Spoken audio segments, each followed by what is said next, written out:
ಭರತನಾಟ್ಯ ಸತತ 170 ಗಂಟೆ ಪ್ರದರ್ಶನ ನೀಡುವ ಮೂಲಕ ವಿಶ್ವ ದಾಖಲೆ ನಿರ್ಮಿಸಿದ ರೆಮೋನಾ ಎವೆಟ್ ಪೆರೇರಾ ಅವರು ಈ ಬಾರಿಯ ಜಿಲ್ಲಾ ರಾಜ್ಯೋತ್ಸವ ಪ್ರಶಸ್ತಿಗೆ ಭಾಜನರಾಗಿದ್ದಾರೆ.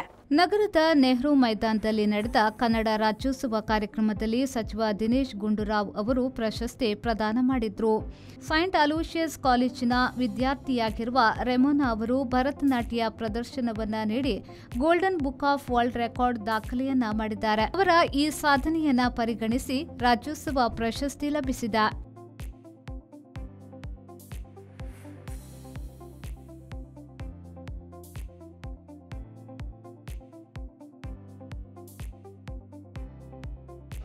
ಸನ್ಮಾನ ಸ್ವೀಕರಿಸಲಿಕ್ಕಾಗಿ ಸಿದ್ಧರಿರುವಂತೆ ಸಾಧಕರನ್ನು ಕೋರಿದ್ದೇವೆ.